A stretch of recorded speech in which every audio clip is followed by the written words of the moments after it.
বিভিন্ন ক্ষেত্রে সফল নারীদের এবং কৃতী ছাত্রীদের সম্মাননা দিল আমি অপরাজিতা সংস্থা। রবিবার এই উপলক্ষে আগরতলা প্রেস ক্লাবে আয়োজিত অনুষ্ঠানে বক্তব্য রাখতে গিয়ে যতদিন চন্দ্র সূর্য থাকবে ততদিন নারীদের সম্মান অক্ষুণ্ণ থাকবে বলে দাবি করেন কেন্দ্রীয় প্রতিমন্ত্রী প্রতিমা ভৌমিক। আন্তর্জাতিক নারী দিবস 2024 উপলক্ষে আমি অপরাজিতা সংস্থার উদ্যোগে রবিবার আগরতলা প্রেস ক্লাবে বিভিন্ন ক্ষেত্রে সফল নারী এবং কৃতী ছাত্রীদের সম্মাননা প্রদান করা হয়।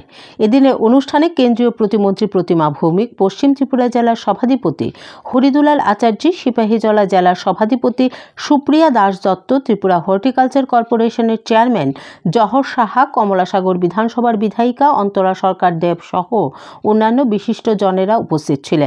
অনুষ্ঠানে অতিথিদের স্বাগত জানান আমি অপরাজিতা সংস্থার সভাপতি স্বপ্না দাশগুপ্ত।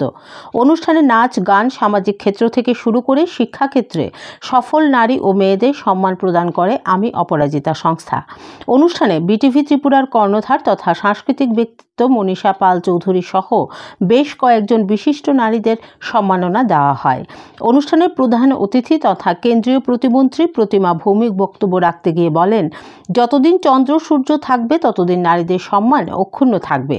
শুধু বছরের একটি দিন নয়, 365 দিনই সমাজের প্রতিটি নারী সম্মানের সহিত এগিয়ে যাবে বলে দাবি করেন কেন্দ্রীয় প্রতিমন্ত্রী।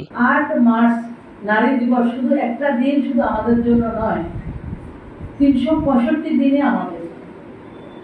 কিন্তু একটা দিন আমি তো মনে করবো আমাদের ভারতের নারীদের কথা চিন্তা করে এটা করা হয়নি, অন্য জায়গার মহিলাদের কথা চিন্তা করে একটা ডেট ফিক্স করা হয়েছে আমাদের দেশে।